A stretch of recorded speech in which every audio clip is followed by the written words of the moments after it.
Like Callie said, this is Requiem for a Wren. I'm going to get rid of this thing. All right, everyone. So I want you to meet Lyall's wren, also known as the Stevens Island wren. This little bird, it was nocturnal, flightless, which you might be able to tell from its short, rounded wings and reduced keel, which are here and here. And these birds are small enough to fit in the palm of your hand. So, and interestingly enough, they're not even actually wrens. So yeah, here's the reduced keel and the short rounded wings. The keel is too small uh, for strong enough muscles to flap the wings to get airborne. So, all right. So Lyall's wren is the only member of the genus Traversia. Its family, Acanthocetidae, is the grouping known as the New Zealand wrens, of which the Stevens Island wren is the oldest, at least according to the more recent DNA studies. I believe they were looking at mitochondrial DNA. And like I said before, despite their name, they're not actually wrens. They're actually more closely related to songbirds. So what I want you to do is to imagine a tiny, flightless nightingale scampering over island rocks, and that's pretty much what you got. So this is Stevens Island, as you can see here, from the neighboring D'Urville Island. So the bird in question, the Lyall's wren, used to live throughout New Zealand up until the Maori people settled there. And inadvertently, they brought with them the Polynesian rat. Before then, there had been no mammalian predators, so just airborne predators. So these flightless birds were fine sort of camouflaging and to blend in with rocks and things like that, uh, because there's not really any need to fly because all your other predators are also airborne. But with the introduction of the rat, these new predators plowed through the wrens until only an isolated population on Stevens Island remained, which was a haven where there were no mammalian predators to be found. So Stevens Island is an interesting little place. It's about only half a mile wide, and yet it's home to many rare and unusual species, including endemic species like the Ngio weevil and Hamilton's frog. There's a lot of very rare reptiles, as well as a unusually high concentration of tuataras. But here's Hamilton's frog, just so you can see. I think he's a cute little fellow. So now, with a bunch of insects to eat, no land-based predators, and a stable population, Lyall's wren is safe once again. After all, what could possibly go wrong? Well, here is what went wrong, and here's the timeline as far as we know. So in 1879, possibly early June, a site was cleared for a lighthouse, and human activity began on the island. A few years later, April 1892, construction began, and the first report is made of a little scampering bird by one of the workers. In January of 1894, the lighthouse began operation, on the 29th specifically.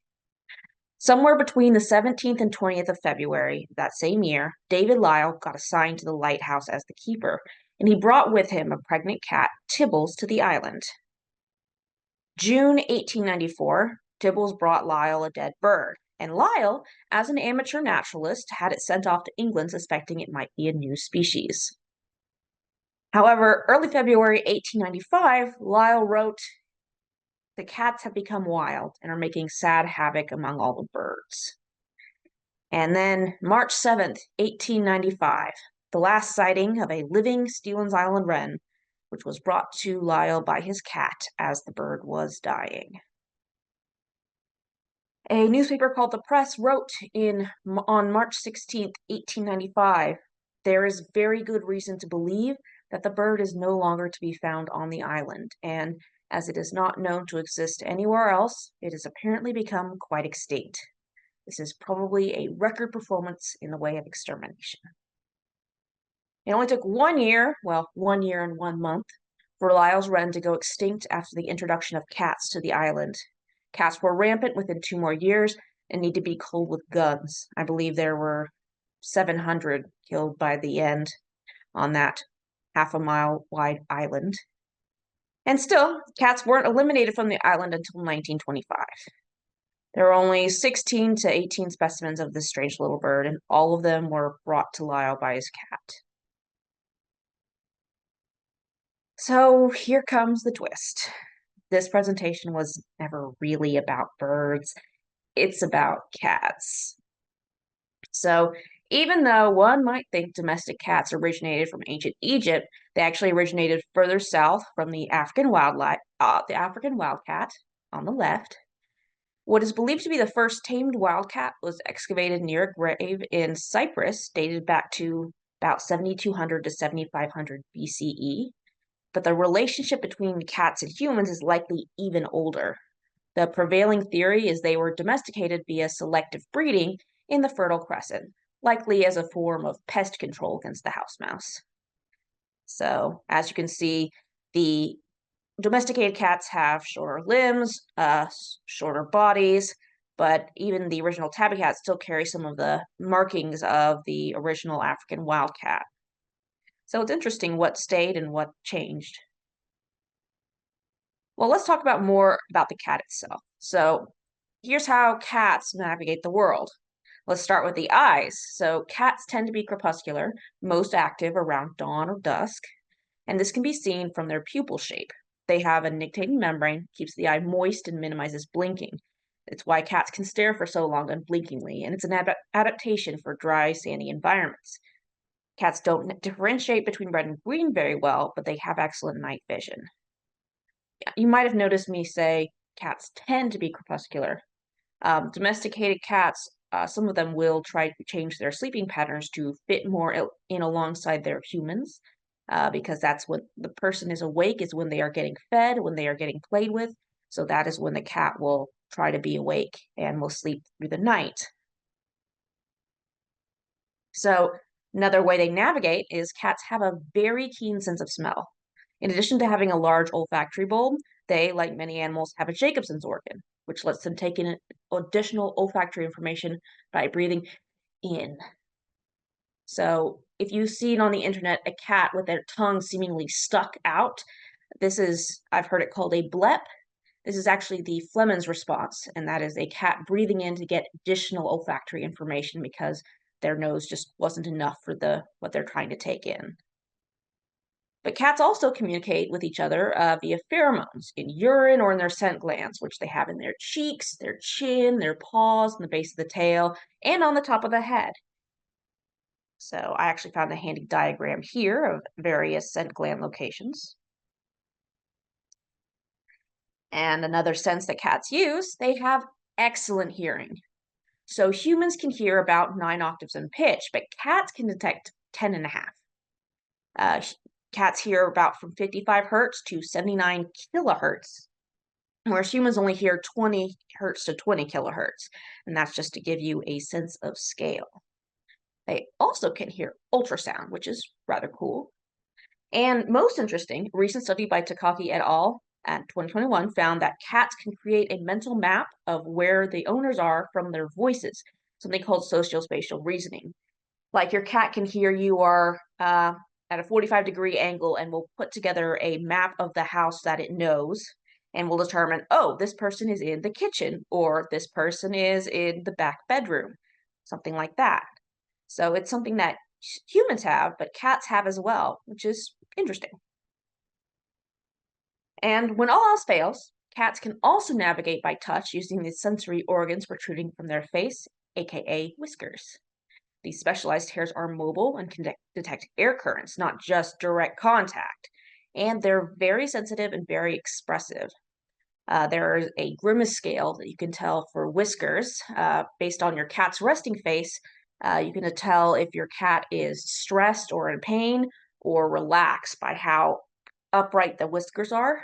If they are closer to the cheekbones, it means they are more stressed or agitated. If they are relaxed and lax, then the cat is more relaxed. All right, guys, so let's talk about the elephant in the room because I've just dumped a bunch of cat facts on you, but let's get back to the main issue that got us into this. Tibbles. Is she the exception here or the norm? So female cats reach sexual maturity at about 6 months old and are able to get pregnant from their very first heat. Male cats can start breeding females at about 4 months. The typical gestation period is about 9 weeks. Cats can go into heat every 2 to 3 weeks year round as long as it's not freezing cold. And the average litter size of domestic cats is about 4 to 6. So it's time for everyone's favorite part. Let's do some math. So if a pregnancy lasts 9 weeks and the cat can get pregnant again within 2 to 3 weeks afterwards, let's call that one cycle 12 weeks. There are 52 weeks in a year. 52 divided by 12 means 4.3 litters a year. But you know what? Let's round down just to be safe. 4 litters of 4 to 6 kittens, and that's kind of a lot. Let's go down the middle. 5. 5 kittens. 5 kittens 4 times a year equals 20 cats. All right? Now, a male kitten will be mature enough to impregnate his own mother after 12 weeks, meaning we can still expect Tibbles to have another 4 litters because, well, they won't have any other options for getting rid of heat. Meanwhile, a female kitten is ready to have litters of her own after 6 months, meaning that before the year is even over, 2 of those litters are producing kittens themselves. If you assume 2 female kittens per litter, which is less than half, that's 2 kittens having 2 litters of 5 each, and 2 kittens having a single litter of 5. So 2 kittens having 2 litters of 5 kittens equals 20 more kittens, and 2 kittens having an additional litter of 5 kittens per litter is an additional 10 kittens. That means after 12 months, at a conservative estimate, you have 50 kittens on that one tiny island. And that's all from the one pregnant cat. So feral cats are not just a USA problem. They've been introduced on every continent except for Antarctica and are doing exactly what we've bred them to do. These domestic companions we help create are estimated to be responsible for killing 1.3 to 4 billion birds and 6.3 to 22.3 billion mammals annually in the US alone. And cats are a major contributing factor to the extinction of at least 33 species endemic to small islands like Lyall's wren and 20 native species of mammals just in Australia. One single cat killed a confirmed 102 New Zealand lesser short-eared bats in a span of 7 days. I believe they identify that based on the DNA found in the cat's waste, as well as the bodies. Yikes. So all of that, you might find yourself saying, what can I do? Well, you can call up your local TNR group. TNR stands for Trap, Neuter, Release. It's when people trap feral cats and take them to be fixed, spayed, neutered, and then release them back into the wild so they can live out their natural life and die of old age, not reproducing anymore. It's widely considered to be the most humane solution to dealing with the feral cat epidemic we have. The downside, though, is that there's still going to be those outdoor cats hunting down vulnerable birds and rodents. And on top of that, every cat that you miss that gets wise to the traps is still going to be reproducing. So you're just going to slow the acceleration of the population, not actually put a stop to it. Another thing you could try to do is join relocation efforts. There are some organizations that will trap feral cats and relocate them to isolated farmsteads or warehouses where the cat will be kept indoors and will be hunting pests like their hunting instincts demand they do, and yet they are not open to vulnerable native wildlife. Plus, they are not getting much interaction with people, so they're not as stressed. They can live out their lives that way. The downside for that is there aren't as many organizations that do this, so you'd have to go scouting around online and find a possible program near you, and you'd have to vet them yourselves and things like that.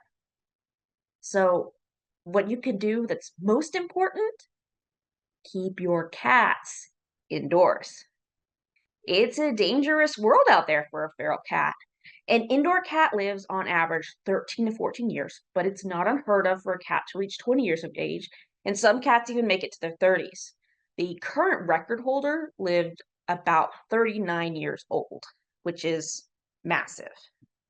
In comparison, the average lifespan of an outdoor cat is 2 to 5 years. Notice that I did not say feral, outdoor. That includes your indoor outdoor cats and your strays. Outdoor cats are at risk from predators like coyotes, dogs, foxes, even birds of prey like owls or eagles. And this doesn't include threats posed by humans or cars, for example. Cats also have to deal with contaminated food and water. It doesn't matter how much their human guardians feed them, remember? They're still going to hunt. Remember that high prey drive that we spent, oh, I don't know, 9,000 years breeding into them? So cats may have a reputation for being loners, but they are actually very sociable. Feral cats will often form colonies where they guard territory, pool resources, and raise their young together. And that's where that high prey drive comes into. Extra food gets brought back to the colony. So if your cat's ever brought you a toy or some small critter it's caught, I mean, congratulations, you've been adopted. But now I want you to think about all the pesticides and rodenticides an outdoor cat may be encountering and bringing home to other cats just by following these instincts. Don't forget, those aren't all the threats an outdoor cat faces. There's also external parasites like ticks and fleas, internal parasites from eating the local wildlife, aka roadkill, and drinking water. Diseases like FIV, feline leukemia, and rabies.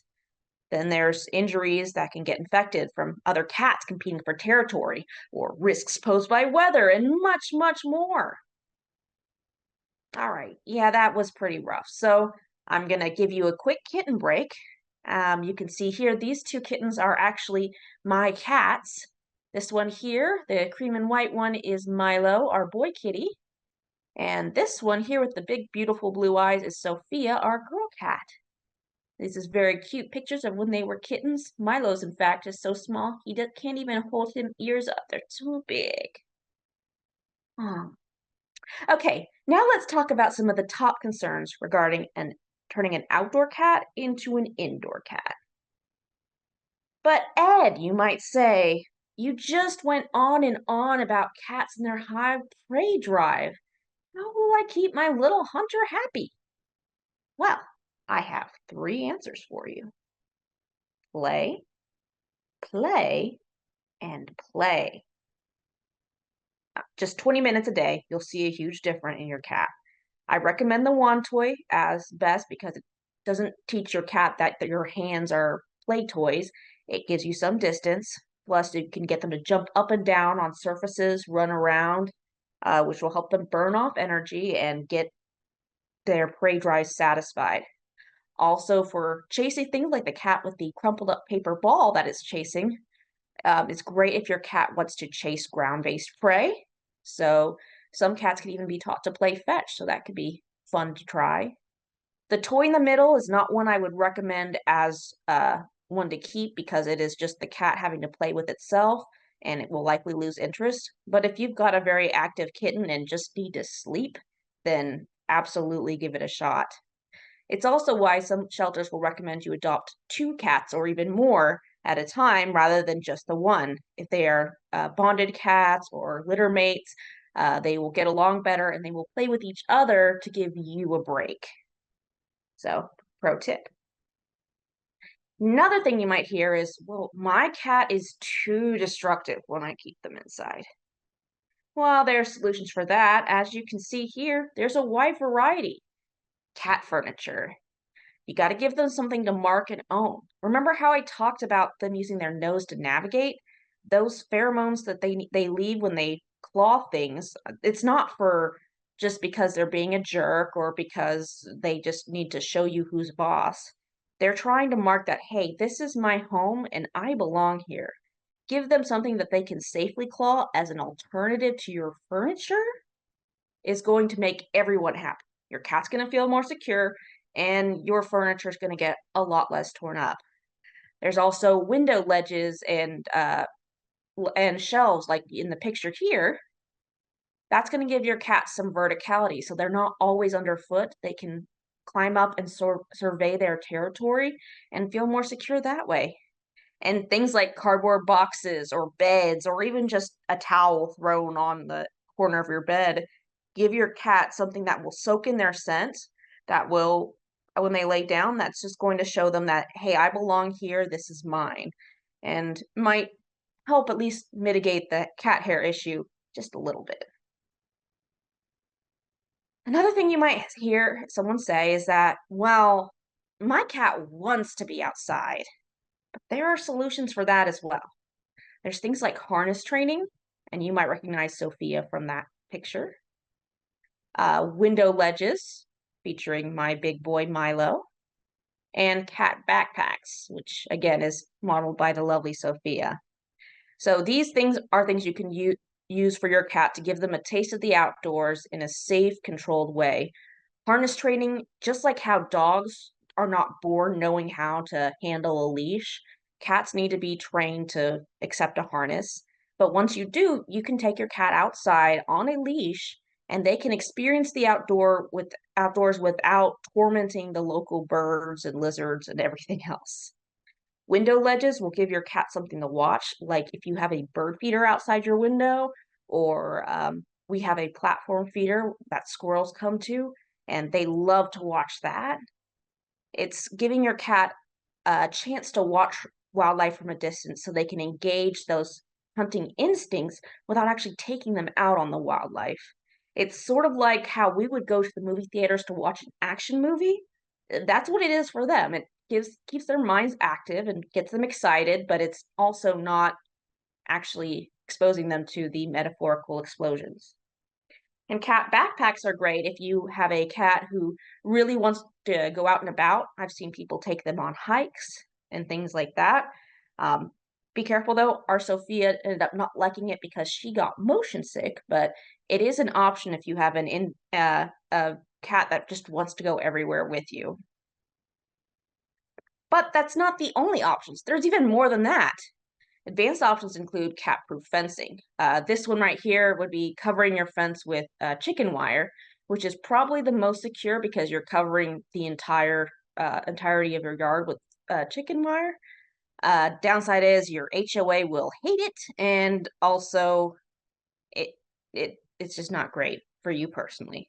But it is the best at keeping predators out, and well, it is the most surefire way to keep your cat in.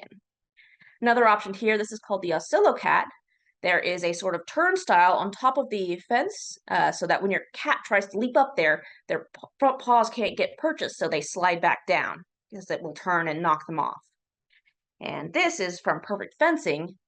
This part right here where it attaches to the fence is at a 45-degree angle, so it looks intimidating. And this part here, if your cat just tries to jump and cling to the top, it actually collapses at this joint, so the cat falls back down and teaches the cat, oh, this is unsafe, I can't go here. So it's a way that you can have them at least outside in your backyard while keeping them inside. Another option would be covered patios, also known as catios. Whether you have a box that's attached to a window or a sheltered awning that you added fencing to, or even a screened-in porch, just, for your more advanced options. All right, well, maybe you're sold on those parts, but what about the later issue week? Yeah, okay. Part of having a cat means taking care of it, and yes, this includes the less glamorous jobs. This does mean having a litter box. If you have a bird, you have to clean its cage. If you have a turtle, you have to clean its enclosure. If you have a cat, you have to deal with litter. All it takes is a box tucked away somewhere quiet and with enough material for your cat to cover its droppings, and the worst of the waste is dealt with. Scoop the poop every day or two, you're set, and you can forget about it. Well, you might say, I can't accommodate an indoor cat. Well, it may be a matter of cost or space, but if you can't accommodate an indoor cat, then maybe a cat is not the right pet for you. At least, not right now. If you love cats but can't accommodate one at the current moment, try volunteering at your local animal shelter. They're more than happy to accept help, and getting cats socialized will set them up for success in their forever homes. It really is a win-win situation. Now, what was that about socializing? It's not having the girls over for a cup of tea. Socialization is the process of getting a cat acclimated to human touch and interaction. It's the difference between a cat that is just a stray and one that is feral. A stray cat has had at least some socialization, making it much easier to rehome. A feral cat is a cat who's grown up without having human contact, and they have a much harder time adjusting to people. So kittens between 5 to 12 weeks are prime for socialization. They're weaning off mom's milk and they're seeking food from other sources, such as the big friendly giant introducing them to Fancy Feast. But after that 12-week mark, socializing a cat gets exponentially harder. They figured out how to thrive on their own, whether that means hunting or if they have found a colony that's feeding them, or if someone is feeding strays, whatever it is. They no longer depend on people, so you have a lot less to offer. So, the question between stray or feral and how do you tell? Socialization is a continuum. If you spend any time around cat lovers, you've probably heard stories about ferals who chose them and just happily leapt from outdoor living to indoor. And some ferals really do habituate to humans quickly. But unfortunately, that's the exception, not the norm. Feral cats have a much higher rate of euthanasia and are frequently deemed unadoptable, which is why those TNR programs I mentioned a few slides ago are so popular because it lets the cat at least live out their lives in the wild, even though it's at to the detriment of our local wildlife. But there's still hope.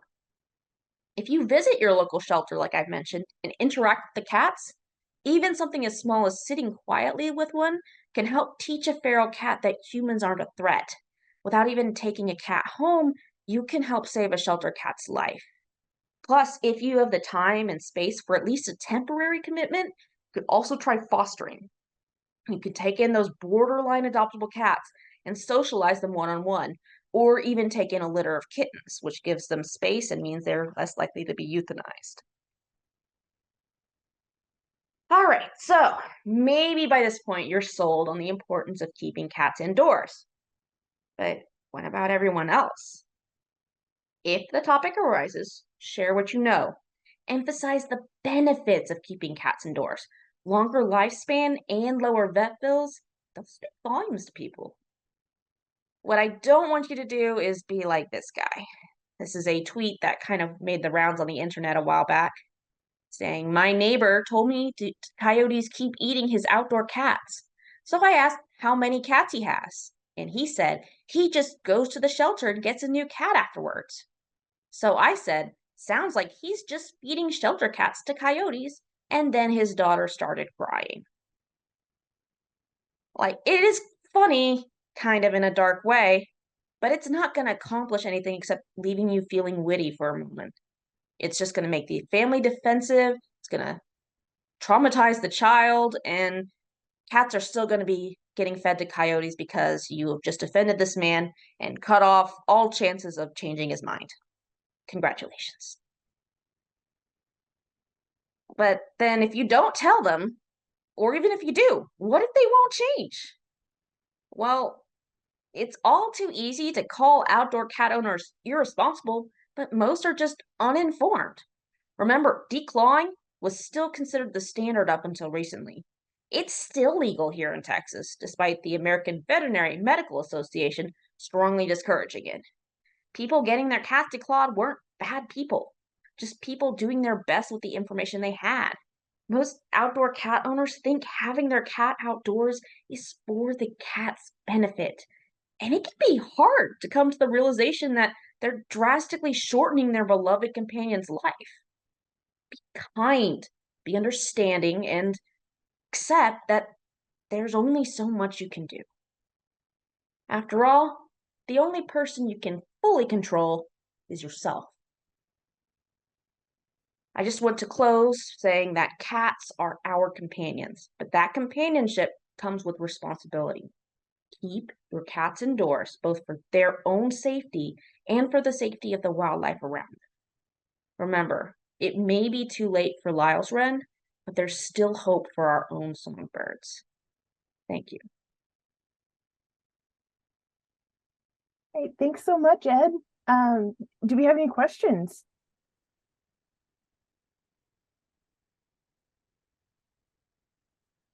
Please unmute if you do.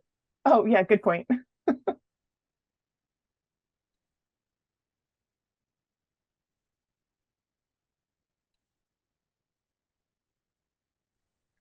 Hey, this is Linda Nixon. This past weekend, I watched a cat that's new to the neighborhood carry off two baby bunnies with me chasing them with no hope of catching them, and it was too late anyway. And then Sunday night, the same cat got a dove that comes to my house to the feeder and has for years. And it often gets down on the ground and pecks around, and the cat got it. And I kept it in a box overnight, hoping that it would make it so I could take it to a rehab, but it died. So I watched three innocent little animals get killed. I don't really know where it's coming from. I know where it ran to when I chased it, but I'm scared to go over there and ask if it's their cat. Um, I know them, but not that well. And I don't feel like I just don't feel comfortable going over there and giving them some ideas about what to do with the cat that may be a feral cat. It may have just started living there. I don't know what the situation is. So, um, I guess I'm asking if you have any ideas. All right. Well, there's like two different facets that I'm picking out from this question. First is this cat feral or belonging to someone? And two, if this is someone's personal pet, should I talk to them and how? So let's go to the first question Right. first. So, is this someone's pet cat or a feral cat? The obvious question, of course, is did you see a collar on it?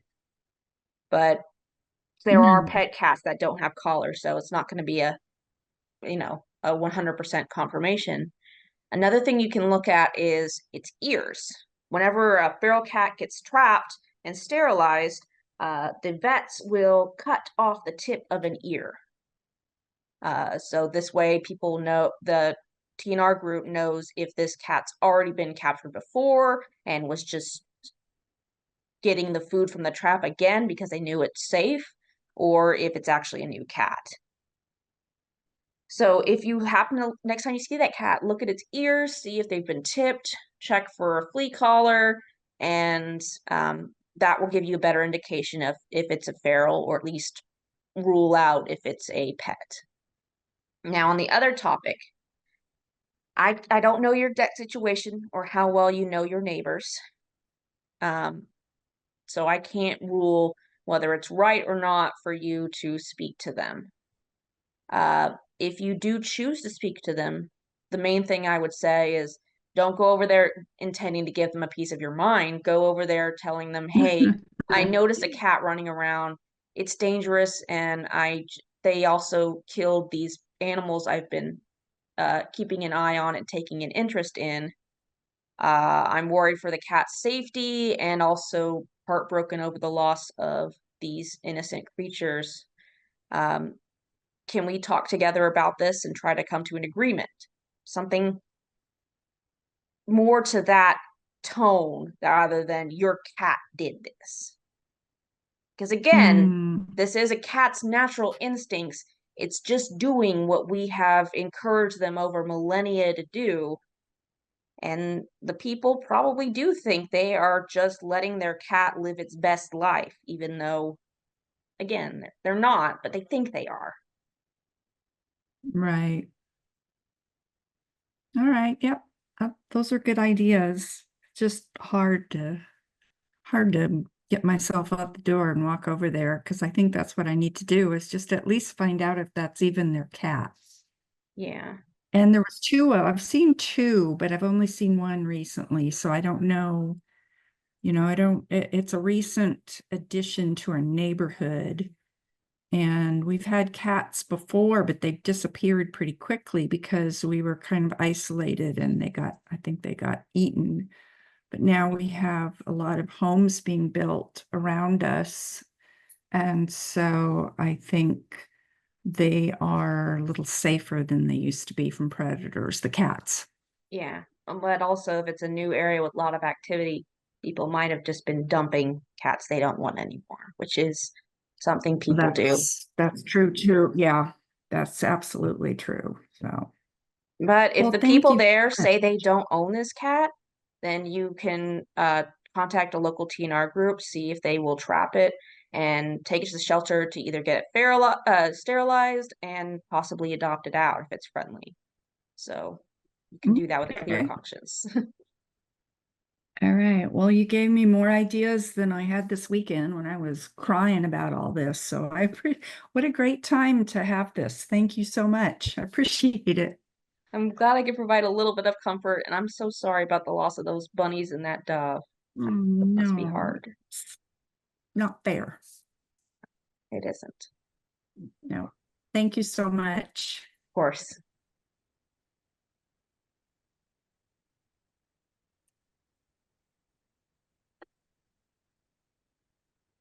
Any other questions? Yeah, this microphone, my head. I just got a real quick question. I'm not a cat person. I'm more the dog person. I've never been around a lot of cats, but the few I've been around to has seems really independent. Can they be trained in the same way a dog could be trained? Yeah, they can still be trained. They're probably most cats are not going to run obstacle courses for you, but just like any animal, they can be trained to some extent. There are, of course, show cats. There are cats that can be taught to play fetch. There are emotional support cats, and I believe there are even some service cats. So we have trained our cats to sit on command, and that's just so that they will sit obediently for treats and for medicating. So it can be done. It's a little more difficult because dogs were bred to be obedient, whereas cats were bred to just kill everything that's smaller than them. So they have less incentive, but it can be done. Usually with clicker training has shown pretty good results and using food to reward them. All right. Thank you, Ed. Absolutely.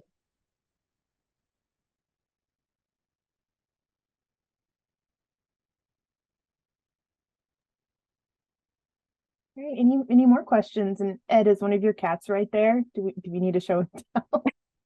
Yes, she is. And now she is coming over to show off. This is Sophia. Aw. She is the model for the cat backpack and harness training. She loves her harness and cries pathetically if we open the drawer where her harness usually is kept and do not take it out to give her a walk. Gets very sad because she loves going for walks even more than she likes treats and wet food. Wow. She also loves the window ledges, which I highly recommend.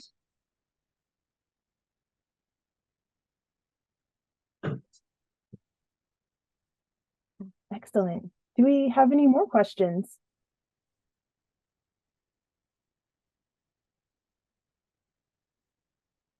Well, I do want to bring up something that I mentioned. I don't know if y'all caught that. I talked about cats and declawing. I'm not sure how well aware people are about cat anatomy and what declawing actually is. Because when I was a child, I always thought that declawing just meant cutting off their claws, but cutting them short enough that they didn't grow back. And that is not the case. Declawing is actually more accurately deknuckling. It is removing the first digit, the first joint of every digit on your cat's hands and feet, essentially. And if you picture a cat's paw, you will know the size of the digits compared to the paw pad. They take up a significant portion. So a good amount of weight is put on the front digits. And that is why it is so traumatic for cats to be declawed, because they are going to be walking on the stumps of their severed fingers and toes for the rest of their life. But it was still considered standard, and people still do it. It is still legal. It is still perfectly acceptable, even though it changes the way cats walk physically because it is too painful to walk like normal, and it creates lots of joint pain and issues later in life, and even causes litter box aversion, which is something absolutely delightful, as you can tell by the name. But people do it, and they do it with good intentions so that they can keep their cat close to home without it being a threat to their kids, because it's easier than making sure everyone else knows how to treat the cat, just to rather to make the cat less of a threat. Again, these aren't bad people, just like people who have outdoor cats aren't bad people. They're just, well, they're doing the best with what they have and what they know, but they don't know what they're doing, or at least not the full scope of it. Right. And I think that's a great reminder, Ed. Thank you. That, like, yeah, we're all doing the best we can and with the information we have, but it's always nice to learn new information too. Absolutely. Yeah. How's everyone doing? Do we have any more questions? Come on, let's play Stump Ed. Oh, no.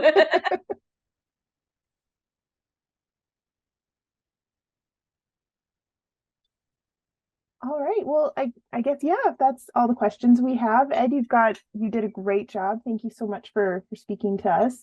And you got like a lot of great feedback in the chat. I don't know if you got a chance to see that. But yeah, thank you so much. And we'll go ahead and call it a night. All right. Well, thank you guys for hearing me out, and keep your cats indoors. Of course. Right. All right. Thank you. Bye, everyone. Have a good night. Too.